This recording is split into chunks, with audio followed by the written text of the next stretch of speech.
व अस्हाबिका या नूर अल्लाह सल्लल्लाहु तआला अलैहि वसल्लम। इनायत का जोड़ा, इजाबत का सहरा। इनायत का जोड़ा, इजाबत का सहरा, दुल्हन बन के निकली दुआए मोहम्मद सल्लल्लाहु अलैहि वसल्लम। इजाबत ने झुककर गले से लगाया, इजाबत ने झुककर गले से लगाया, बड़ी नाज से जब दुआए मोहम्मद। आज हमारे हफ्तावारी इस इज्तिमा में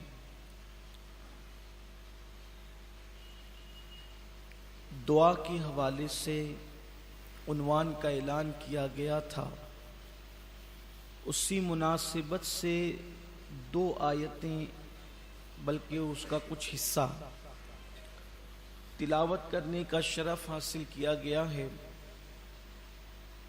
गर्चे ये उन्वान भी बहुत तवील है, जैसे अगर इस पर गुफ्तगू हो सकती तो इस तरह से कि पहले फ़ज़ाइल दुआ है, फिर उसके बाद आदाब दुआ है, फिर उसके बाद मकामाते दुआ है, फिर उसके बाद जिन हस्तियों की दुआएं कबूल होती है वो हैं, दुआएं किनकी रद्द होती है, कब रद्द होती है। इस तरह से एक बहुत तवील उन्वान है, लेकिन अल्लाह की तौफीक से उसको बहुत मुख्तसर अंदाज में समेटने की कोशिश की जाएगी। दरअसल हमारी कौम का एक जहन बना हुआ, एक माइंड बना हुआ है कि दुआ सिर्फ नेक लोगों की कबूल होती है। बल्कि अगर कभी हम अवाम में कोई भाई हमें मिले और वो कहता है कि सैयद साहब दुआ करें, और उसको हम कह दें कि आप भी मेरे लिए दुआ करें, तो वो कहता है अरे हम आपके लिए क्या दुआ करें, हम तो गुनहगार लोग हैं। तो इसका मतलब ये है कि आपने ये समझ रखा है कि दुआ सिर्फ एक मखसूस तबके की कबूल होती है और बाकी और लोगों की दुआ कबूल नहीं होती। ये मायूसी है, ये इस्लाम है कि ये यहूदियत नहीं है, यहाँ नसरानियत का तसव्वुर नहीं है, यहाँ मजूसियों का जो ख्याल है वो नहीं है, यहाँ जो मुशरिकों का मिजाज है वो नहीं है। ये इस्लाम है, सब अल्लाह के बंदे हैं और अल्लाह सबकी सुनता है। और ख़ास बात इस वक्त दुआ के हवाले से उन्वान रखने की सबसे बड़ी वजह यह है कि अल्लाह के हबीब सल्लल्लाहु अलैहि वसल्लम फरमाते हैं अद्दुआ सलाहुल मुमिन, के दुआ मोमिन का हथियार है। यानी जिस वक्त मुसलमान इतने आजिज हो जाएं, इतने कमजोर हो जाएं कि कहीं से कोई बात न बनती हो, कहीं से कोई बिगड़ी न बनती हो, तो उस वक्त मुसलमान दुआ का सहारा ले। इसलिए कि दुआ से बढ़कर हमारे लिए क्या और सहारा हो सकता है, क्योंकि मोमिन जब दुआ करता है तो अल्लाह तबारक व तआला उसकी दुआ को सुनता है। जैसा कि आया करीमा की तिलावत की गई। मेरे प्यारे आका सल्लल्लाहु अलैहि वसल्लम के प्यारे दीवानों, अब बहुत होश के साथ आप अपने गोश से समाअत करें कि दुआ की क्या बरकतें हैं और दुआ के फजाइल क्या हैं और दुआ करने वालों की शान क्या है। अगर इंसान को दुआ की फजीलत पता चल जाए तो इंसान दुआ ही करता रहे। बल्कि एक मुकाम पर अल्लाह के हबीब सल्लल्लाहु अलैहि वसल्लम फरमाते हैं अद्दुआ मुखुल इबादत, के दुआ इबादत का सिर है, दुआ इबादत का गूदा है, दुआ इबादत का मगज है। यानी कि अल्लाह के हबीब सल्लल्लाहु अलैहि वसल्लम ने दुआ को वो मकाम अता फरमाया है कि जब किसी को पता चले दुआ की अहमियत, जैसे सारी इबादतें जिस्म का हिस्सा रखती है और उस जिस्म में दुआ का मकाम सर की तरह है। जैसे सर के बगैर आपको कोई इंसान का वजूद नहीं, बल्कि किसी जानदार का वजूद नहीं, वैसे दुआ के बगैर इबादत का वो मकाम और मर्तबा नहीं हो सकता। अल्लाह तबारक व तआला अपने हर बंदे को देखिए ये उम्मीद दिला रहा है। अल्लाह फरमाता है मैं दुआ मांगने वालों की दुआ को कबूल करता हूं, वो मुझे जब पुकारे। जब कोई मुझे पुकारता है तो मैं उसकी दुआ को कबूल करता हूं। अब यहां खास बात, यहां अल्लाह ने नेक और गुनहगार की कोई कैद नहीं लगाई। यहां नेक और गुनहगार की कोई कैद नहीं लगाई, बल्कि फरमाया कि जब मुझसे दुआ की जाती तो मैं दुआ को सुनता हूं, पुकारने वालों की पुकार को सुनता हूं। और दूसरे मुकाम पर फरमाया, मुझसे मांगो मैं तुम्हें अता करूंगा, मुझसे दुआ करो मैं तुम्हें अता करूंगा। और एक आये करीमा में इसी से लग करके है कि अल्लाह तबारक व तआला फरमाता है, जो लोग मेरी इबादत से तकब्बुर करते हैं अनकरीब जहन्नम में जाएंगे जलील होकर। अल्लाह रब्बुल इज्जत फरमाते हैं, जो मेरी इबादत से तकब्बुर करते हैं वो जलील होकर जहन्नम में दाखिल किए जाएंगे। मुफस्सिरीन फरमाते हैं, यहां इबादत से मुराद दुआ है, यानी जो दुआ नहीं करते मैं जलील करके उन्हें जहन्नम में दाखिल करूंगा। जो दुआ करते अल्लाह उनको पसंद करता है। इंसान का हाल ये है, अगर उससे कोई मांगे तो इंसान उससे परेशान हो जाता है, इंसान से कोई मांगे तो इंसान उससे बदजन हो जाता है, इंसान से कोई मांगे तो इंसान उससे नाराज हो जाता है। मिसाल के तौर पे अगर कोई कर्ज मांगने के लिए आए, कोई पैसे मांगने के लिए आए, कोई चीज मांगने के लिए आए, बल्कि एक मर्तबा कोई मांगने के लिए आए और हम उसको दे दें और दोबारा जब वो मांगने के लिए आए तो हम इधर उधर जो है वो करने लगते हैं और उससे अपना दामन बचाने लगते हैं। मगर कुर्बान मेरे रब की अजमतों पर, कुर्बान मेरे रब की शान करीमी पर, अल्लाह फरमाता है अगर तुम नहीं मांगोगे, देखो मांगने के लिए कैसे उभार रहा है, अगर तुम नहीं मांगोगे, तकब्बुर करोगे, नहीं मांगोगे तो जलील करके तुम्हें जहन्नम में दाखिल कर दूंगा। औरों से मांगो तो वो नाराज होते हैं, अल्लाह से नहीं मांगो तो अल्लाह नाराज होता है। अल्लाह फरमाते हैं मुझसे मांगो मैं तुम्हारी दुआओं को कबूल करूंगा।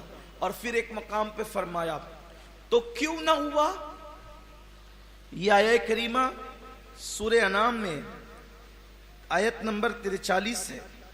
अल्लाह फरमाता है तो क्यों ना हुआ जब आई थी उन पर हमारी तरफ से सख्ती यानी मुसीबत, तो वो गिड़गिड़ाते हुए, वो गिड़गिड़ाए होते, वो हमारी बारगाह में अर्जी किए होते, दुआएं किए होते, लेकिन उनके दिल सख्त हो गए, उनके दिलों के अंदर सख्ती पैदा हो गई। यानी अल्लाह फरमा रहे जब तुम पर मुसीबत आए तो तुम मेरी बारगाह में गिड़गिड़ाओ, दुआ करो, मुझसे मदद तलब करो ताकि मैं तुम्हारी मदद करूं। जब भी तुम पर सख्ती का और मुसीबत का वक्त आए तो दुआ करो, दुआ का सहारा लो। जब तुम्हारा कोई सहारा नहीं बने तो तुम दुआ का सहारा लो। और दुआ जब कोई करता है तो अल्लाह ताला उसकी दुआ रद्द नहीं करता, बल्कि हदीस पाक में आता है, अल्लाह फरमाता है, यह हदीस कुदसी है, व अना माहू इज़ा दानी। अल्लाह फरमाता है क्या बड़ी शान है दुआ करने वालों की। अब जरा दिल से सुनिए इस हदीस मुबारक का तर्जुमा और उस पर इमाम अहले सुन्नत का शानदार तफसीरा। खुदा की कसम कलम तोड़ दिया है, हक अदा किया है हदीस मुबारक की तशरीह का। यूं तो हर मुहद्दिस अपनी शान के मुताबिक, इल्मी शान के मुताबिक हदीस की तशरीह करता है, लेकिन मेरे इमाम का अंदाज जुदा है। कुर्बान जाए इमाम किस अंदाज से इसकी तशरीह फरमा रहे हैं। ये हदीस मुबारक जो जिसकी मैंने अभी तिलावत की, ये बुखारी शरीफ में भी है, मुस्लिम शरीफ में भी है, तिरमिज़ी शरीफ में भी है, नसाई में भी है, इब्ने माजा में भी है। इसके रावी हजरत अबू हुरैरा रज़ी अल्लाह ताला। अल्लाह पाक हदीस कुदसी फरमाता है, हदीस कुदसी उसको कहते हैं जिसमें रावी हुजूर हो और अल्लाह की तरफ बात, अल्लाह की तरफ से निस्बत की जा रही हो कि अल्लाह ने फरमाया और रिवायत हुजूर फरमा रहे हैं। और अल्लाह फरमा रहा है व अना माहू इज़ा दानी। अल्लाह फरमाता है मैं अपने बंदे के साथ होता हूं, मैं उसके साथ होता हूं जब वो मुझसे दुआ करता है। अब इसकी लज्जत ने इमाम अहले सुन्नत इसकी तशरीह करते हैं, जब बंदा दुआ करता है तो मैं उसके साथ होता हूं, जब बंदा मसरूफ दुआ होता है तो मैं उसके साथ होता हूं। अब इमाम इस पर बयान कर रहे हैं, यूं तो अल्लाह इल्म कुदरत के एतबार से हर एक के साथ है, अल्लाह इल्म कुदरत के एतबार से हर एक के साथ है, लेकिन ये मायत खास दुआ करने वालों को नसीब हो रही है। अब इसके आगे फरमाते हैं, ऐ दुआ करने वालों, दुआ कबूल हो या ना हो, मुराद मिले या ना मिले, अरे करोड़ों मुरादें इस अजमत पे कुर्बान के जब दुआ करते हैं तो कुदरत साथ हो जाती है। जिसके साथ खुदा हो जाए उससे गम किस बात का हो सकता है। करोड़ों मुरादें इस पर, इस निस्बत पर कुर्बान है। करोड़ों मुरादें इस निस्बत पे कुर्बान है। यूं सोचे, तवज्जे, अब इस पर फकीर का भी कोई तफसीरा सुन ले।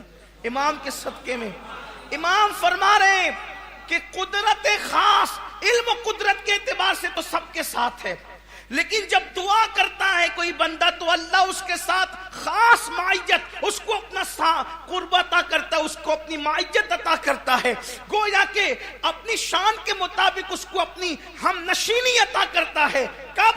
जब बंदा दुआ करता है। अब दुआ क्या कर रहे हैं? अल्लाह उम्र दे, अल्लाह रोजी दे, अल्लाह बेटा दे, अल्लाह मुसीबत दूर कर दे। बोलो मांगा क्या? रोजी। लेकिन उसकी शान तो देखे। कहता है जब तू दुआ करता है तो मेरे तेरे साथ होता हूं। बंदा रोजी मांग रहा है, मिल खुदा रहा है। अरे मांगा क्या और मिल क्या गया? और जिसको खुदा मिल गया अब उसे रोजी की फिक्र क्या है? जिससे रज़्ज़ाक़ मिला है उसे रोजी की कमी क्या है? जिससे बेटा देने वाला मिला उसे बेटे की कमी क्या है? जिससे खुशियां देने वाला मिला उसे खुशियों की कमी क्या है? मेरे अल्लाह की अज़मतों पे कुर्बान, मखलूक को मांगा खालिक मिल गया है।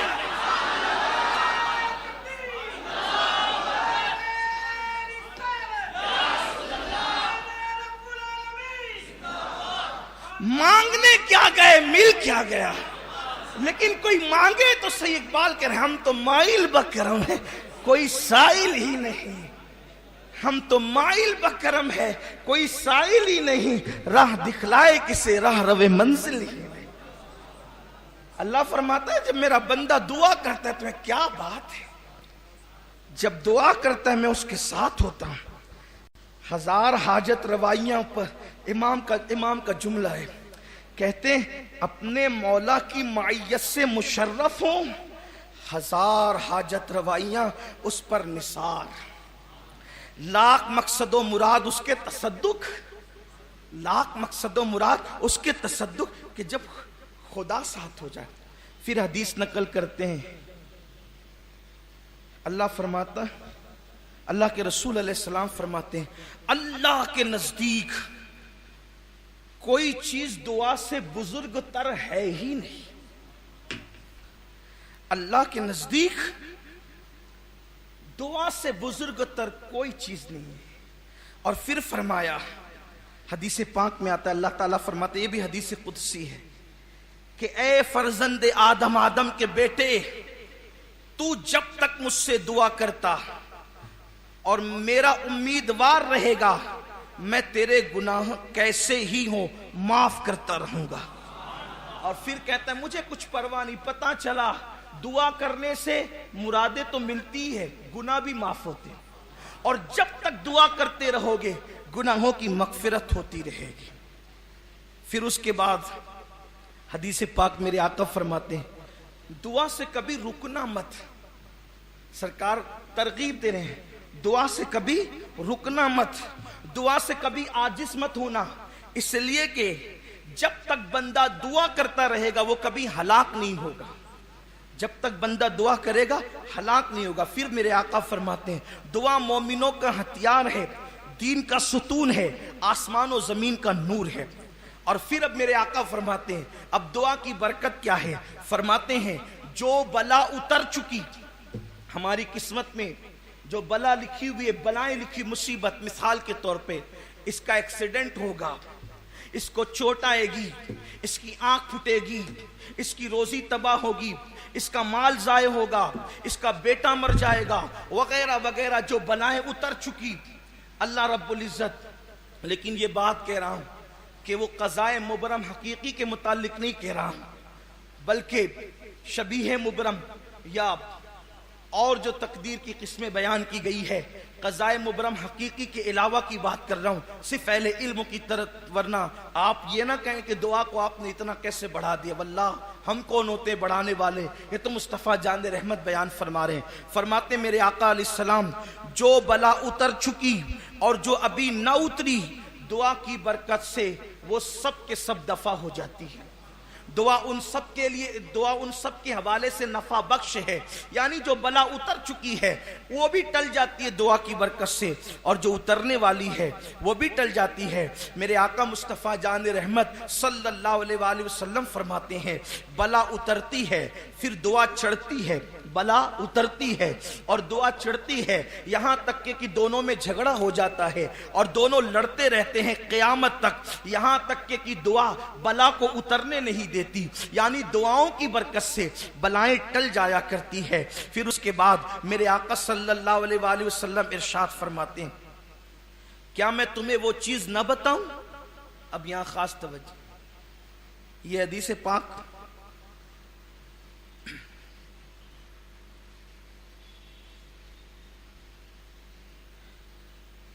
अबू याला में है। हज़रत जाबिर इब्न अब्दुल्ला अंसारी रज़ी अल्लाह ताला इसके रावी हैं।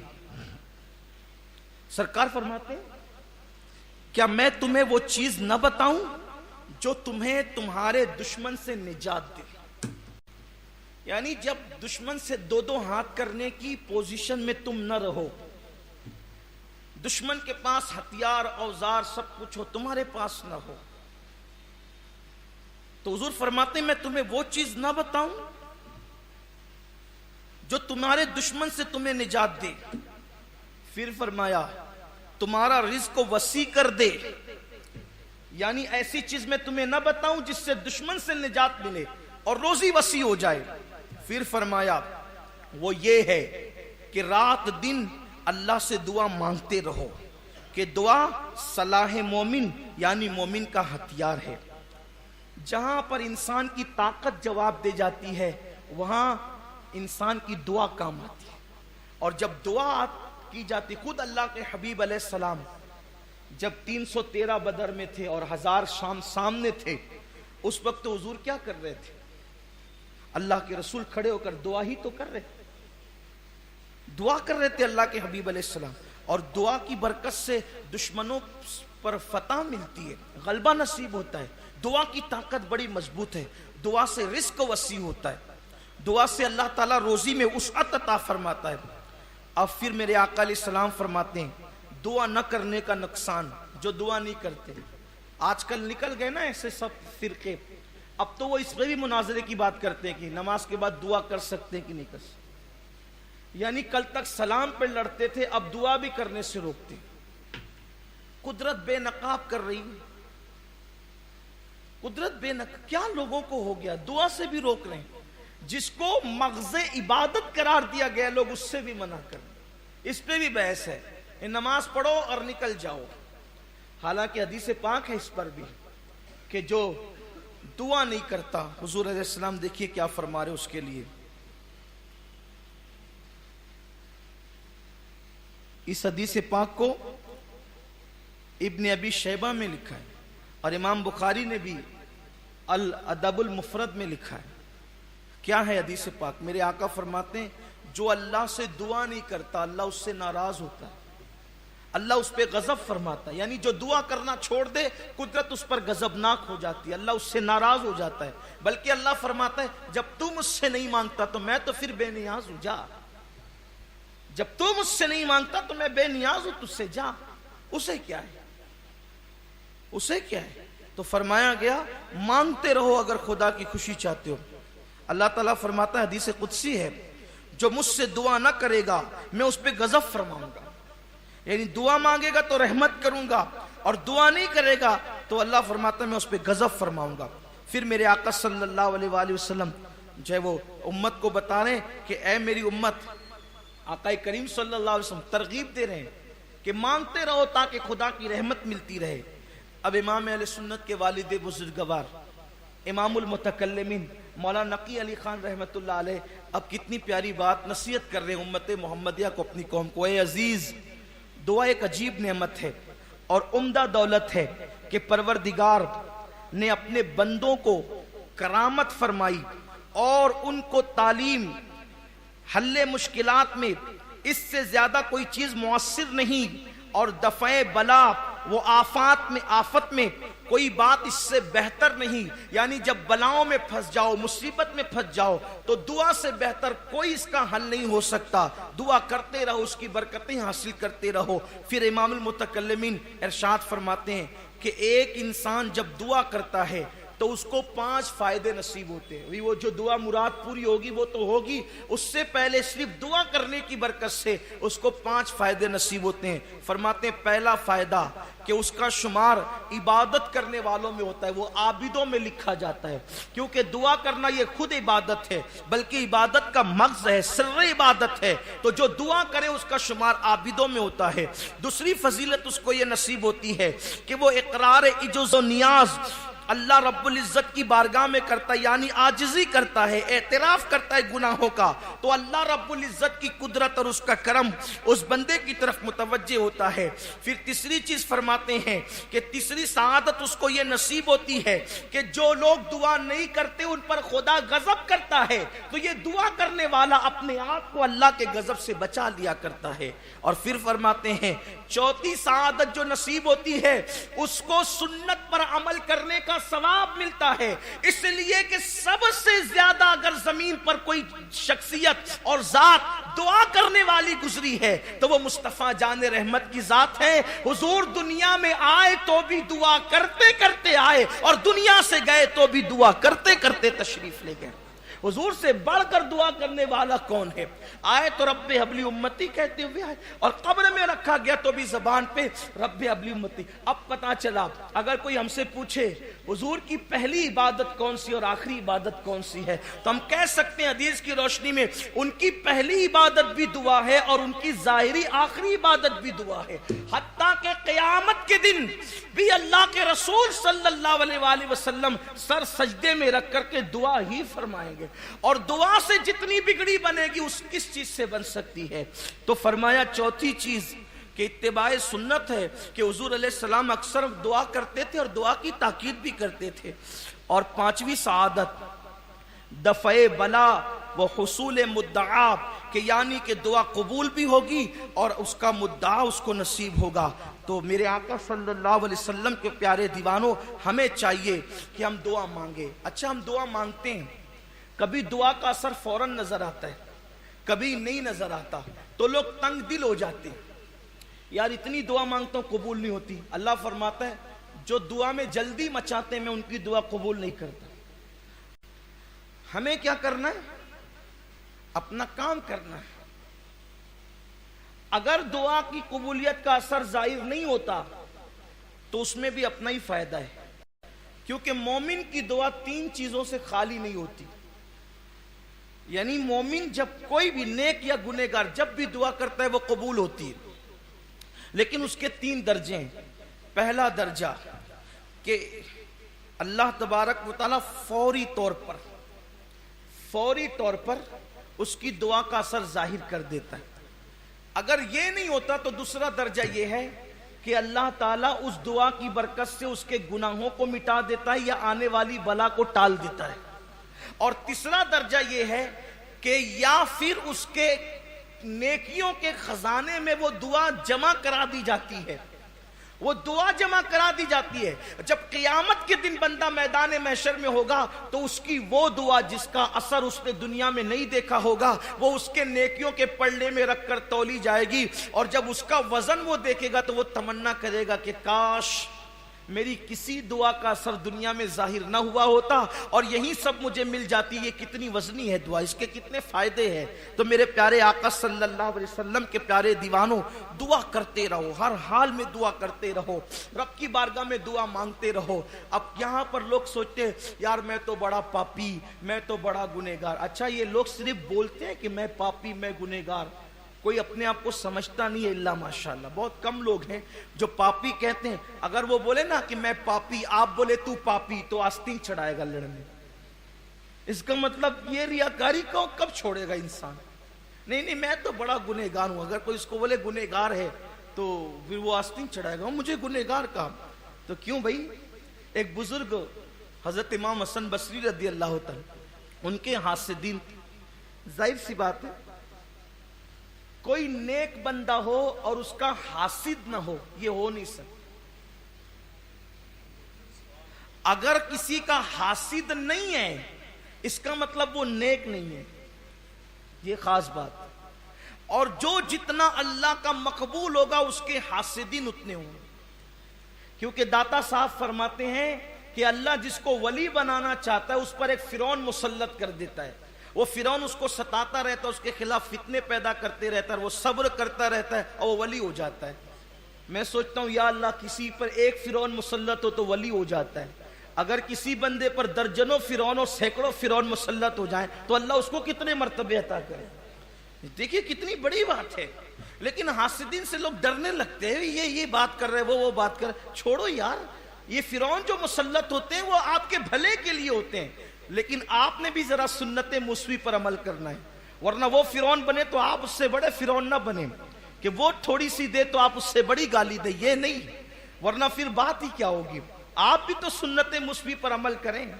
असाए मुस्वी होने के बाद भी जो है नरम गुफ्तगू करते हैं, उसे दीन की दावत देते हैं, लेकिन हमारी तबीयत के अंदर से तो ये सब चीजें निकल गई है। मैं गुनहगार हूं और बड़े मर्तबे की ख्वाहिश, मेरी तौबा ए खुदाया मेरे नफ्स की बदी है। तो आदमी बड़े मर्तबे की ख्वाहिश रखता है लेकिन वो बड़ा बनना नहीं चाहता, बड़े किरदार इख्तियार नहीं करता। तो इमाम हसन बसरी के हासिदीन उनके पीछे लग गए। बाजार जा रहे थे, एक औरत को जो बड़ी जबान दराज थी, मुंह चलाने वाली थी, बड़ी बेबाक थी, इमाम हसन बसरी के पीछे लगा दिया। फरमाया और कहा कि जब इमाम बाजार में आएंगे ना, बाजार में खूब भीड़ होगी, मजमा कसीर होगा, तो चिल्लाना ओ रियाकार, ओ रियाकार। किसको? मौला अली के खलीफा को, मौला अली के मुरीद को, अल्लाह के रसूल अलैहिस्सलाम की ज़ौजे मुक़द्दसा मुताहरा उम्मुल मोमिनीन अम्मा उम्मे सलमा सलामुल्लाह अलैहा का जिसने दूध पिया है वो हजरत इमाम हसन बसरी। खैरुत ताबईन सैयदुत ताबईन के अलकाबात जिनके लिए है वो इमाम हसन बसरी, जिनके लिए मौला मुश्किल कुशा फरमाते थे बसरे के सारे मिंबर उठा दो, किसी को खिताब का हक नहीं है, अगर बसरे में कोई खिताब कर सकता है तो वो हसन बसरी है। ये इमाम हसन बसरी रदी अल्लाह तबारक व तआला। और उनके पीछे लगा दिया, वो चिल्ला जा रियाकार रियाकार। वो पलट करके फिर देखेंगे तुझे डांटेंगे पीटेंगे, फिर देखेंगे कैसा मजा आता है। जब उसने चिल्लाया ना ओ रियाकार, ओ हसन बसरी रियाकार, उसके करीब जाकर कहते हैं बेटा अल्लाह तुझे जजा दे, मेरा असली नाम लोग भूल गए थे, आज तूने याद दिला दिया।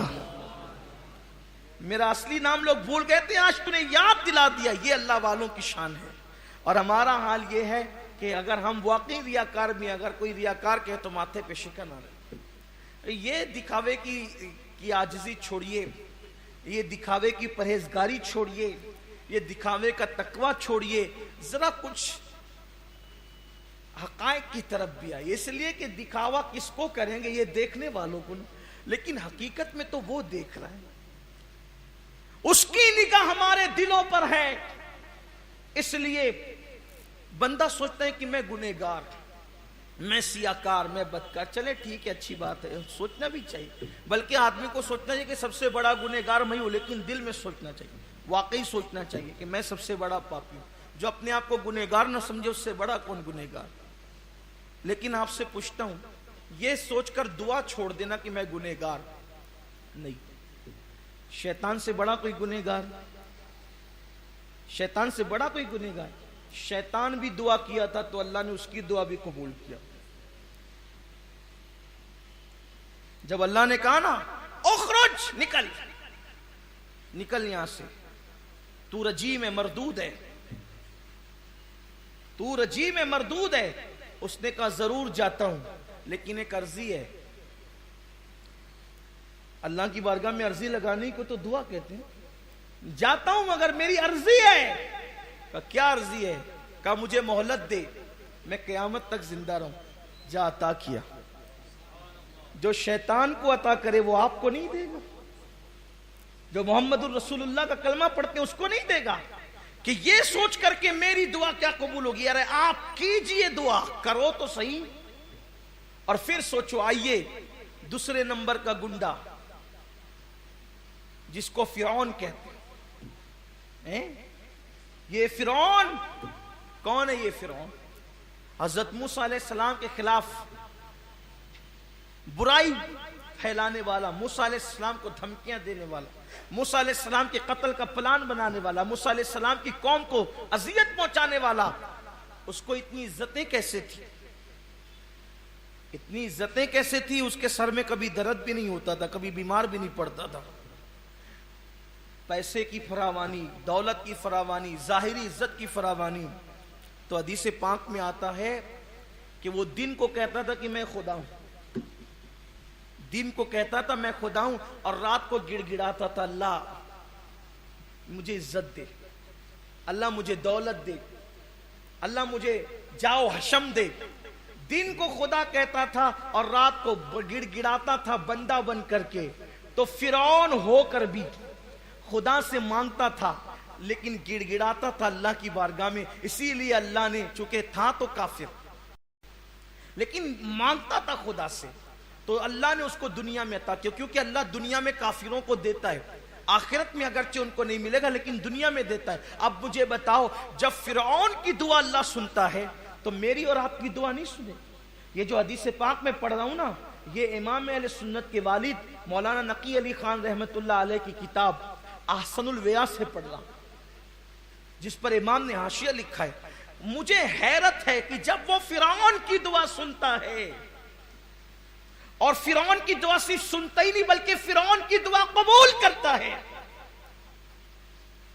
फिरौन मुशरिक है, फिरौन काफिर है, फिरौन जालिम और जाबिर है, लेकिन खुदा से वो पुरउम्मीद होकर के मांग रहा है, यकीन से मांग रहा है, रब की बारगाह में गिड़गिड़ा रहा है, तो अल्लाह उसको अता कर रहा है, जाओ हशम दे रहा है, जाहिर दुनिया ही में सही अता किया जा रहा है। अब मुझे बताओ, जब ऐसे ऐसे पापियों को देता है तो क्या मुस्तफा जाने रहमत के गुलामों को वो नहीं देगा? कोई मुस्तफा जाने रहमत को वसीला बनाकर मांगे तो सही, अल्लाह वालों को वसीला बनाकर मांगे तो सही। इसका मतलब दिमाग से ये क्लियर कर दो, खत्म कर दो कि मैं गुनहगार हूं, मेरी दुआ कैसे कबूल देगा? यकीन से मांगो। लेकिन दुआ के कुछ आदाब हैं, सब तो नहीं पढ़ता, लेकिन कुछ आपको बताता हूं कि पहली चीज दुआ मांगते वक्त अपने गुनाह भूल जाया करो। भूल जाओ हम गुनहगार हैं, दुआ करते वक्त भूल जाओ हम गुनहगार हैं। क्योंकि जब अपने गुनाह याद करते हैं तो दुआ करने की हिम्मत नहीं होती, और जब उसकी रहमत याद करते हैं तो फिर बड़ी बड़ी तमन्नाएं मचलने लगती है दिल में, इसलिए कि तू करीम। इसलिए ये किसने कहा हद से सिवा मांग रहा हूं? ये किसने कहा हद से सिवा मांग रहा हूं? जैसा है गनी वैसी अता मांग रहा हूं, जैसा है गनी वैसे। और देखो, उसके यहां मांगने में छोटी मांगो या बड़ी मांगो उसको बुरा नहीं लगता। अल्लाह के रसूल फरमाते हैं, मेरे जूते के तस्मे टूटते हैं तो ये मैं अल्लाह से मांगता। अब कोई बड़े मालदार के घर शादी के दिन जाके कोई कहे जरा एक हड्डी दे दे, तो वो कहेगा मैं ही मिला था मजाक उड़ाने के लिए, मुझसे हड्डी मांग रहा है, जबकि मेरे दस्तरखान पे हजारों लोग खा रहे हैं। तो कहा अच्छा ठीक है, पूरा खाना उठा के दे दे। तो कहा ये भी, इससे भी बड़ी कोई मजाक थी? अरे पूरा खाना उठा के तुझे दूंगा तो औरों को क्या खिलाऊंगा? एक शख्स एक बादशाह के पास गया, कहने लगा एक चवन्नी दे दो। तो कहा कि कम से कम मेरी हैसियत तो देखी होती, मैं बादशाह हूं तो मुझसे चवन्नी मांग रहा है। कहा अच्छा पूरी सल्तनत दे दो। तो कहा अपनी हैसियत तो देखी होती, अपनी है, लेकिन मेरे अल्लाह के यहां ये नहीं है।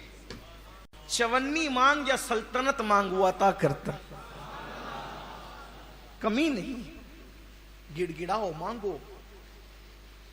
हो दुआ के आदाब में से आदाब, एक अदब यह है कि दुआ करते वक्त अपने गुनाह भूल जाओ, उसके करम पे निगाह रहे, उसके करम को याद करो, इनायतों को याद करो।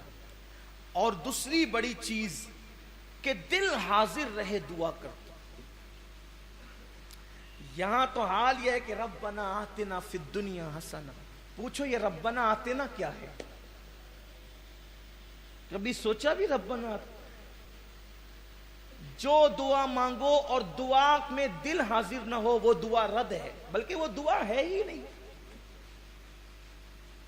कम से कम बंदा जो मांग रहा है वो तो तुझे पता हो कि तू मांग क्या रहा है। ये रट्टू तोते वाली दुआएं मकबूल नहीं है। जब तक दुआ का माना नहीं समझेगा, ये दुआ दिल से निकलेगी कैसे? दिल से जो बात निकलती है असर रखती है, पर नहीं ताकत परवाज मगर रखती है। तो दुआ का ताल्लुक दिल से है, वो दिल से निकले। माना ही पता नहीं है, दिल हाजिर हो, फिर आजिज़ी हो, फिर गिड़गिड़ाना हो, फिर रोने जैसी सूरत हो। रोना नहीं आता तो रोने जैसी सूरत हो। और कामयाब है वो दुआ जिसमें कम से कम एक आंसू निकल जाए। मुंह बिगड़ता है उसकी परवाह न करो, चेहरा कैसा लगता है इसकी परवाह न करो। अरे लोगों को क्या दिखाना है यार, देख ले, बस इसी में हमारी कामयाबी है। मैं कैसा लगूंगा? तो क्या दुआ करते वक्त आपने कोई शूटिंग करवानी है? मैं कैसा लगूंगा? अरे कैसा भी लगेगा, कुदरत को प्यारा जाए। सालिहीन जैसी सूरत बना, आंखों में आंसू ला, आजिज़ी कर गिड़गिड़ा।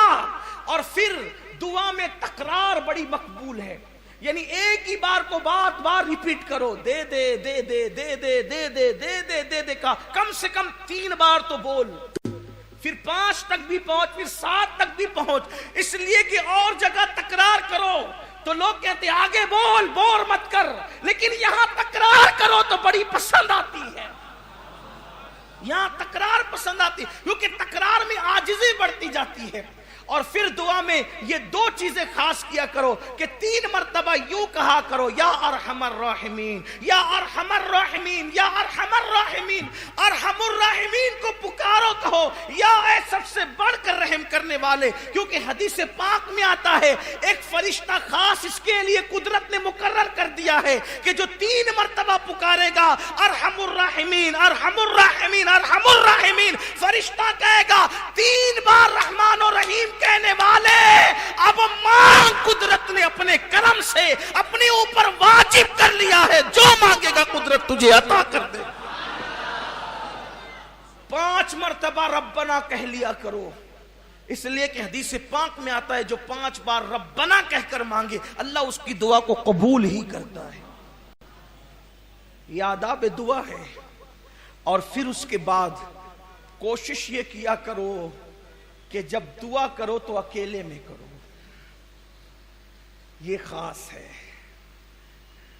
दुआ करो तो तन्हाई में करो, तन्हाई की दुआ का बड़ा असर है। अकेले में करो और फिर मजमे आम में भी करो।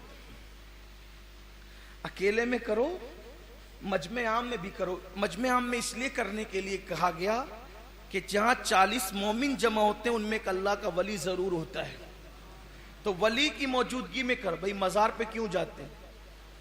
इन्ना रहमतल्लाहि करीबुम मिनल मुहसिनीन, अल्लाह की रहमत वलियों के करीब है, मोहसिनों के करीब है। तो अंदर चला गया तो वहां जाके दुआ करते हो कि इनकी बरकत से दुआ कबूल होगी। तो ऊपर बैठा है तो वहां भी करना। और फिर मैं कहूं आप कहें तो काम नहीं बनता। सैयदुल अंबिया कहें, जिसके दर से विलायत बढ़ती है, वो कहते हैं जहाँ 40 मोमिन जमा हो वह एक वली जरूर होता है। अब यहाँ तो 40 से ज्यादा है, 2-4 तो होंगे ही, लेकिन बड़ी बात यह है कि वो कहता है औलियाई तहत कबाई, मेरे वली मेरी कबा के नीचे छुपे हुए हैं, उनको मेरे सिवा कोई नहीं जानता, या वही जानता है जो दूसरे छुपे हुए हैं। तो वली को पहचानना आसानी है। अच्छा, अब ये सोचते होंगे कि यार छोटे से मजमे में तो पहचान ही लेंगे, कैसे पहचानेंगे? यही तो बड़ा मसला है कि जिनको आप समझते हैं वो होते नहीं है, और जिनको नहीं समझते वो होते हैं। हदीस पाक में आता है अल्लाह के वलियों की शान ये है, बिखरे हुए बाल है, फटे पुराने कपड़े हैं, हालत यह है कि महफिल में आए तो भगाए जाएं, बीमार पड़ जाए तो कोई इयादत करने वाला न रहे, मर जाए तो कोई जनाजे में शिरकत करने वाला न रहे, और फिर शान ये है कि किसी बात पे कसम उठा लें तो कुदरत उनकी कसम को पूरा फरमा देती। अब ये हदीस सुनी तो हर आगल पागल को पकड़ कर बैठ गया कि यही वली है। और फिर कहने लगे यार जो अच्छे लिबास में वो वली तो हो नहीं सकते, अगर अच्छे लिबास पहनने वाला वली नहीं हो सकता तो शेख अब्दुल कादिर जिलानी मेरे मुर्शिद गौसपाक के बारे में आपका क्या ख्याल है कि वहां तो हर दिन नया लिबास है। और पता चला कि अब आप इस चक्कर में पड़े नहीं, हुजूर ने कह दिया 40 में एक वली होता है। सोचो ना यार, 40 है तो कोई ना कोई तो होगा, हमें तो क्या करना, आम खाना है, पेड़ थोड़ी गिनना है। होगा जो कहीं भी बैठा होगा, कोने में बैठा होगा, बीच में बैठा होगा, आगे बैठा होगा, पीछे बैठा होगा, खड़ा होगा, कुछ भी होगा, हमने नहीं तो दुआ कबूल होनी चाहिए, बस फैज मिलना चाहिए। हमें क्या आम पेड़ गिनने से मतलब, हमें सिर्फ आम खाना है। और हुजूर ने कह दिया तो बात है। और जितना बड़ा मजमा है फिर दुआ उतनी ज्यादा पुर असर है, इसलिए कि जितने ज्यादा होंगे उतने ज्यादा मकबूल। इसीलिए इज्तिमाई दुआ रखी जाती है अक्सर, इज्तिमाई दुआ। और आप सोचेंगे कि 40 में एक वली कैसे होता है। असल बात ये होती है कि अल्लाह वाले ऐसे मजमे में पहुंच जाते हैं, उस मजमे की कबूलियत की जमानत बनकर कि वहां लोगों की बिगड़ी बन जाए। इसीलिए तो कहा गया ना, जहां दीनी महफिल मुनक्किद हो वहां जाया करो, वहां पहुंचा करो दीनी महफिल में। कि एक दीनी महफिल में पहुंचना जो है वो 70 गुनाहों की महफिल का कफारा बन जाता है। एक दीनी महफिल में पहुंचना 70 गुनाहों की महफिल का कफारा बन जाता है।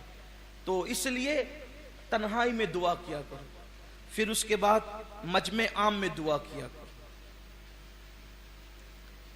फिर उसके बाद फरमाया कि ये दुआ करो तो ऐसे मत कहा करो अल्लाह तू चाहे तो कबूल कर, तू चाहे तो रद्द कर। का ये रद्द ही है, ये रद्द ही है। इस यकीन से करो कि उसने वादा किया है, उदऊनी अस्तजीब लकुम, मुझसे मांगो मैं अता करूंगा। तो उसने वादा किया, इन्नल्लाह ला युखलिफुल मिआद, वो अपने वादे के खिलाफ नहीं करता। तो इस यकीन से करो कि अल्लाह तूने वादा किया है, मेरे मांगने की होशियारी नहीं है, मेरी देर होशियारी नहीं है, मेरा कोई मामला नहीं है, तूने वादा किया तो तू अपने करम से कबूल करेगा और वो कबूल ही करेगा। अल्लाह फरमाता है मेरा बंदा मेरे साथ जैसा गुमान करता है मैं उसके साथ वैसे फैसला करता हूं। फिर जब दुआ करो तो दुआ करने की कबूलियत की निशानी यह है कि दुआ करने से पहले कुछ नेक अमल करो। मिसाल के तौर पे दुआ करने से पहले चुपके से सदका दो, खामोशी से सदका दो, हो सके तो 2 रकअत नफिल पढ़ो, किबले की तरफ रुक करके बैठो, 2 जानों बैठो, पहले अल्लाह की हम्द बयान करो, फिर हुजूर पे दुरूद पढ़ो, फिर अपने गुनाहों से तौबा करो, फिर अल्लाह की बारगाह में मांगो। फिर कहा उसकी रहमत को महदूद मत करो, उसकी रहमत को महदूद मत करो। ये मत कहो अल्लाह मुझे ये दे, मुझे ये दे, मुझे ये दे, बल्कि ये कहो हमें ये दे, हमें ये दे, हमें ये दे। देखो हदीस हुजूर ने जो दुआएं की है, रब्बना, ऐ हमारे रब, आतिना, अता कर हमें, फिर दुनिया हसना, अच्छी दुनिया, वफिल आखिरत हसना, अच्छी आखिरत अता कर, वकीना अज़ाब अन्नार, और हमें अजाब से महफूज फरमा। यानी सबको मिलाओ। अब सबको मिलाने से फायदा क्या? मैं दुआ कर रहा था मुझे दे, नेमत का मुस्तहिक न था, लेकिन कहा हमें दे, पूरी उम्मत को मिलाया तो पूरी उम्मत में कोई तो मुस्तहिक था, तो मैं मुस्तहिक न था, वो मुस्तहिक था। मैं अपने लिए मांग रहा था, मुमकिन है मुस्तहिक न था, न मिलता, लेकिन अब वो पूरी उम्मत को मिलाया तो उम्मत में कोई ना कोई तो मुस्तहिक होगा। अब वो मुस्तहिक को मिलेगा तो मैं थोड़ी महरूम रहूंगा, क्योंकि मैंने सबके लिए मांगा है, तो उसके सदके में मेरी भी बिगड़ी बन जाएगी। इसलिए सबको शामिल किया करो। और फिर अल्लाह ने हजरत मूसा कलीम से कहा, ए मूसा, मेरे मूसा, ऐसी जबान से दुआ कर जिससे तूने गुनाह ना किया हो। ऐ मूसा, ऐसी जबान से दुआ कर जिससे तूने गुनाह ना किया हो, वो दुआ कबूल है। अल्लाह के कलीम ने अर्ज की, मौला ऐसी जबान कहां से लाऊं? हालांकि ये तो तवाज़ु और आजिज़ी है, वरना अल्लाह का नबी तो मासूम है। अल्लाह का नबी तो मासूम है। अर्ज़ की ऐसी जबान कहां से लाऊं? अल्लाह ने फरमाया किसी बंदे से अपने लिए दुआ करवा, इसलिए कि उस जबान से तूने गुनाह नहीं किया। हालांकि नबी तो बेगुनाह है, लेकिन हमें तालीम दी जा रही है आपने मेरी जबान से गुनाह नहीं किया, मैंने आपकी जबान से गुनाह नहीं किया, तो मेरी जबान आपके लिए दुआ करेगी तो कबूल होगी, और आपकी जबान मेरे लिए दुआ करेगी तो कबूल होगी। अल्लाह अकबर। इसीलिए मेरे आका फरमाते हैं, जब कोई मोमिन किसी मोमिन के पीठ पीछे दुआ करता है, अच्छा यहां तो सामने दुआ करते, पीठ पीछे तो गिबत ही करनी है, बुराई करनी है, एक दूसरे की कब्र ही खोदनी है। अल्लाह के रसूल अलैहिस्सलाम फरमाते हैं, जब कोई मोमिन किसी मोमिन के पीठ पीछे दुआ करता है तो उसकी दुआ ऐसी है जैसे अरफात में हाजी की दुआ होती है, और वो कबूल ही होती है। अब पता चला, दूसरी हदीस पाक में आता है, जब तुम किसी मोमिन के लिए दुआ करते हो, मिसाल के तौर पे अल्लाह फला को रोजी अता फरमा, तो फरिश्ता कहते हैं अल्लाह के बंदे तूने उसके लिए रोजी मांगी, अल्लाह तुझे पहले देगा, बाद में उसको अता फरमाएगा। इसलिए पीठ पीछे एक दूसरे के लिए दुआ किया करो, अल्लाह उसको मुसीबत से बचा, अल्लाह उसको रहमतें अता फरमा। और दुआ में अव्वल भी दुरूद, आखिर भी दुरूद। इसलिए कि मौलाना इमामुल मुतकल्लिमीन मौलाना नकी अली खान रहमतुल्लाह अलैह फरमाते हैं कि दुआ का शहपर है दुरूद। शहपर परिंदे में जो उसके बाजू होते हैं ना, कई पर होते हैं, शह पर उसको कहते हैं जो बड़ा पर होता है और उसकी वजह से परिंदा ऊपर उड़ता है, उसको शह पर कहते हैं। तो कहते हैं दुआ का शह पर दुरूद है, वही दुआ ऊपर जाती है जो दुरूद के पर के साथ होती है। जिस दुआ में दुरूद नहीं होता, फिर वो दुआ फारूक आजम कहते हैं जमीन और आसमान के दरमियान लटकी मुअल्लक रहती है, जिसमें दुरूद नहीं होता। इसलिए कि अव्वल दुरूद मकबूल, बाद में दुरूद मकबूल। अल्लाह की शान से बईद है कि वो पहला कबूल करे, आखिरी कबूल करे, बीच का छोड़ दे।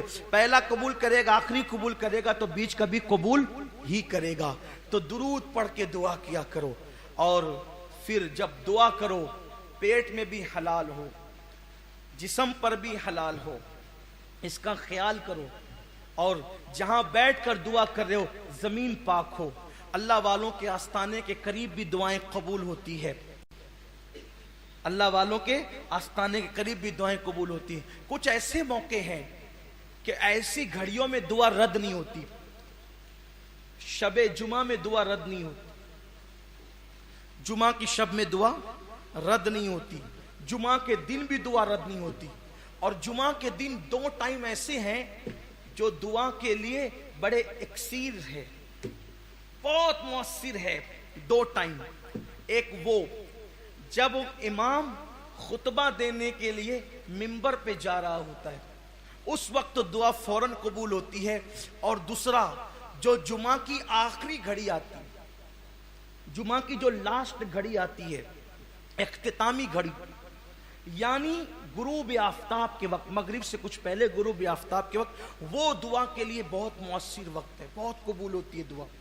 फिर अजान के बाद से लेकर पांचों वक्त, अजान के बाद से लेकर जमात खड़ी होने तक, शेख अबू तालिब मक्की कुव्वतुल कुलूब में लिखते हैं, अजान और जमात के दरमियान दुआ की कबूलियत ऐसे है जैसे शबे कद्र में दुआ कबूल होती है। फिर उसके बाद नमाज के बाद जो फर्ज नमाज के बाद जो दुआ की जाती है वो भी रद्द नहीं होती, वो भी कबूल होती है।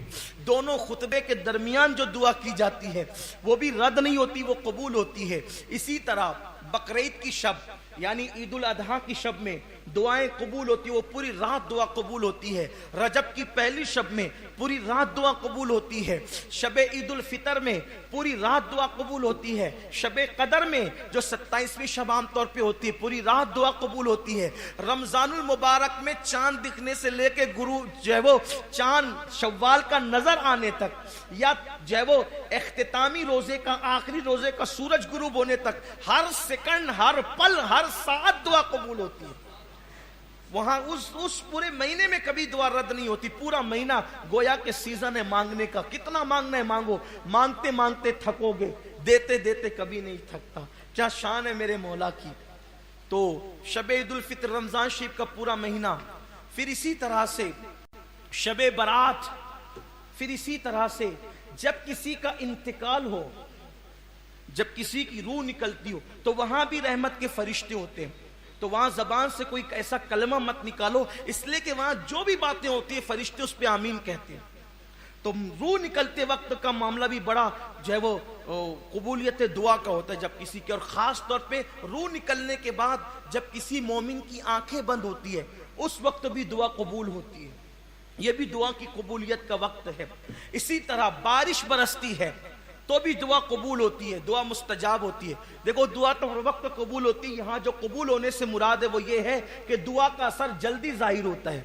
इसी तरह जब मुर्ग बांग देता है, अजान देता है, उस वक्त भी दुआ कबूल होती है, इसलिए कि मुर्ग अजान उस वक्त देता है जब वो रहमत के फरिश्तों को देखता है, जब वो रहमत के फरिश्तों को देखता है। हैरत की बात यह है कि लोग रसूलुल्लाह के मुतालिक कहते हैं कि उनको दीवार के पीछे की खबर नहीं। अरे यार, जिस मुर्गे को तू 200-500 रुपए में खरीद करके खाता है वो रहमत के फरिश्तों को देख लेता है, जिसे मौलवी देख नहीं पाता उसे वो मुर्गा देख लेता है। आप गौर करें, ये बेचारा जिंदगी भर यही तकरीर करता रहता है कि उन्हें तो दीवार के पीछे की खबर नहीं, दीवार के पीछे खबर। ओ तेरी 2 टांग का मुर्गा देख रहा है, रात दिन वो देख रहा है और अजान पढ़ रहा है, और उस वक्त तो दुआएं कबूल हो रही है। हैरत की बात है कि लोग ये हदीस नहीं पढ़ते। ये हदीसें लोगों की नजर में आप सोचते होंगे यार उनकी बात क्यों आ गई। उनकी बात इसलिए आ गई कि आपका अकीदा महफूज होना चाहिए, वरना फिर इन बातों का फायदा क्या है। हमारा मकसद है अल्लाह के रसूल सल्लल्लाहु अलैहि वसल्लम की सच्ची वफा के साथ जियो, इसी का नाम ईमान है। वरना अगर उनके साथ वफा नहीं है तो फिर कोई दुआ भी असर वाली नहीं है, फिर कोई इबादत भी असर वाली नहीं है। असल मकसद दुनिया में आने का मुस्तफा जाने रहमत के साथ वफा है। हजरत बेदम शवारसी रहमतुल्लाह अलैह कहते हैं कि दुनिया में क्यों आए, वो कहते हैं अदम से लाई है हस्ती में आरज़ुए रसूल, कहां कहां फिरती है, कहां कहां लिए फिरती है जुस्तजुए रसूल। बनाए लूं तेरी ए जज्बे शौके सल्ले अला कि आज दामन दिल खिंच रहा है सुबह रसूल। और अजब तमाशा हो मैदाने हश्र में बेदम के सब हो पेशे खुदा और मैं रूबरूए रसूल। तो याद रखिए, जब मुर्गा अजान दे, बारिश हो तब दुआ करो, मुर्गा अजान दे, भांग दे, तब भी दुआ की कबूलियत का वक्त है, उस वक्त भी दुआ कबूल होती है। फिर उसके बाद कभी कभी ऐसा होता है, आप गौर, बस अब बात खत्म करता हूं, टाइम हो गया है। कभी कभी ऐसा होता है कि आपके दिल में बड़ी दिक्कत आती है। कभी कभी देखना ऐसा इत्तेफाक होता है, दिल ज्यादा इबादत को चाहता है, दिल कभी रोने को करता है, आंख में आंसू आने लगते हैं, यानी दिल नरम हो जाता है। तो हदीस पाक में आता है जिस वक्त दिल नरम पड़ जाए उस वक्त दुआ करने को गनीमत जानो, कि उस वक्त जो दुआ की जाती वो फौरन कबूल होती। आपसे गुजारिश है, और भी उन्वान बहुत बाकी है अभी, लेकिन इस उन्वान को हम मजीद आगे नहीं बढ़ाएंगे क्योंकि हमारा मकसद पूरा हो गया। तरगीब दिलाना था दुआ कर, और मैं समझता हूं कि इतनी चीज काफी है एक मोमिन के लिए कि वो दुआ करने पर उसको उभारने के लिए काफी है। हर वक्त तो दुआ करते रहो। मुसाफिर की दुआ कभी रद्द नहीं होती, मुसाफिर की दुआ कभी रद्द नहीं होती। इसी तरह बीमार की दुआ रद्द नहीं होती। बीमारों से दुआ कराओ, मुसाफिरों से दुआ कराओ, माँ बाप से दुआ कराओ। फारूक आजम मदीने मुनव्वरा के छोटे छोटे बच्चों को कहते थे मेरे लिए दुआ कर। अच्छा, आज एक फैशन बन गया है दुआ में याद रखना।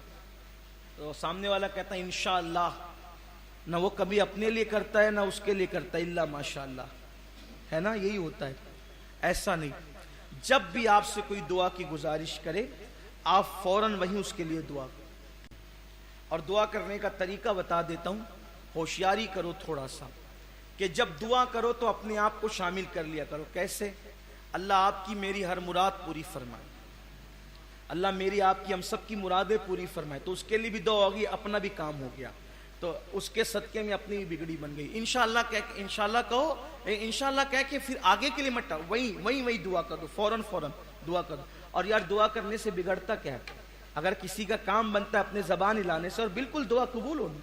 और एक बात ये तंबी के तौर पे याद रखना, जब दुआ का असर कबूल जाहिर हो ना, कि दुआ कबूल हो जाए, जब दुआ कबूल हो जाए, तो जब कोई कहता है ना माशाअल्लाह आपकी दुआ से बेटा हो गया, तो आदमी अंदर फूलता है, देखा मेरी दुआ से हो गया। नहीं, ये मुशरिकों की अलामत है, ये मुशरिकों की अलामत। अल्लाह कुरान में कहता है जब उन पे मुसीबत आती है तो दुआ करते हैं, और जब दुआ कबूल हो जाती है तो उसको अपनी होशियारी समझते हैं, उसको अपना अमल समझते हैं। बल्कि जब दुआ कबूल हो जाए तो ये कहो कि मैं तो इस काबिल न था, करीम ने करम किया कि उसने कबूल कर लिया, उसने उसका करम है, उसने कबूल कर लिया। अपना अमल मत समझो, अपनी होशियारी मत समझो, अपना तकवा मत समझो, अपनी परहेजगारी मत समझो, उसका करम। अरे वो रद्द करने पर आए तो बड़े बड़े मुत्तकियों की रद्द कर दे, और अगर वो कबूल करने पर आए तो फिर फिरौन की भी कबूल कर रहा है ना। आपने भी सुना, फिरौन की भी सुन रहा है वो। इसलिए याद रखना, दुआ की कबूलियत को अपना अमल मत समझना, अपनी होशियारी मत समझना, अपना तकवा मत समझना, उसका करम और खालिस उसका करम। यहां तो हालत यह है कि अगर दुआओं से बच्चे भी पैदा हो जाएं तो भी माइक पे खड़ा करते हैं कि जरा बताओ कि कितने बच्चे हमारी दुआ से पैदा हो, कितनों को रिश्ता हमारी दुआ से मिला। ये इंसान कहता है आपको क्या हक है? ये क्यों नहीं कहते कि उसने करम किया है तो बिगड़ी बनी है? अगर वो करम न करता तो कोई उस पे जबर था। इसलिए खबरदार खबरदार। और फिर दुआएं कराते रहो। फारूक आजम छोटे छोटे बच्चों से दुआ कर, बूढ़ी औरतों से दुआ कराओ, बूढ़ों से दुआ लो, इसलिए कि जो काम हजारों साल की मेहनतों से नहीं होता वो काम दुआओं की बरकत से हो जाता। कसरत से दुआ करो, कसरत से दुआएं लो, और हत्तल इम्कान बद्दुआ लेने से बचो, इसलिए कि दुआएं भी कबूल है, बद्दुआएं भी कबूल है। याद रखना, जिंदगी में हमेशा दुआ लेने का काम करना, कभी बद्दुआ लेने का काम नहीं करना। इसलिए कि दुआएं बिगड़ी बना देती है और बद्दुआएं बनी बातों को बिगाड़ देती है। और कसरत से दुआ करो, खास तौर पे नमाज के बाद, रातों की तन्हाइयों में, मगरिब बाद भी दुआ जल्दी कबूल हो, फजर से पहले तहज्जुद के वक्त भी दुआ जल्दी कबूल होती। अल्लाह ताला हम सबको दुआ करने वाला बनाए, और अल्लाह हम सबको मुस्तजाबुद दावात बनाए, हमारी दुआओं को शर्फ कबूलियत अता करें। और जब भी दुआ करें अपनी दुआ में इसको ज़रूर शामिल करें कि अल्लाह पूरी उम्मत की मग़फ़िरत फरमा। क्या कहेंगे? अल्लाह पूरी उम्मत की मग़फ़िरत फरमा। ये जुमला कहने से, इतना कहने से क्या फ़ायदा होता है पता है? कि हुजूर की उम्मत पहले दिन से लेकर आखिरी दिन तक जितनी है, अल्लाह सबकी तादाद के बराबर आपको नेकी अता फरमाएगा। कितनी बड़ी बात है। और फिर ये दुआ करो, अल्लाह पूरी उम्मत का भला फरमा, पूरी उम्मत को खैर अता फरमा। यानी अपनी दुआओं के अंदर पूरी उम्मत को शामिल करें, अपनी मुरादें भी मांगे। अल्लाह से दुआ है कि अल्लाह ताला हमें दुआएं करने वाला बनाए, हमारी दुआओं को कबूल फरमाए। और जब दुआ मांगो तो ये दुआ भी ख़ास मांगा करो कि अल्लाह ईमान पर ख़ात्मा नसीब फरमा, हमारी नस्लों को ईमान नसीब फरमा, ईमान और सुन्नियत पर इस्तिकामत अता फरमा, अहले सुन्नत के सच्चे मसलक पर हमें इस्तिकामत अता फरमा। अल्लाह से दुआ है कि दरमियान गुफ्तगू अगर कोई गलती हो तो अल्लाह माफ़ करे। अस्तगफिरुल्लाह रब्बी मिन कुल्ले ज़ंबि व अतूबु इलैह। हमारे चैनल को सब्सक्राइब करें और बेल आइकॉन पर क्लिक करें ताकि आपको हर आने वाले वीडियोस के नोटिफिकेशन मिलते रहें।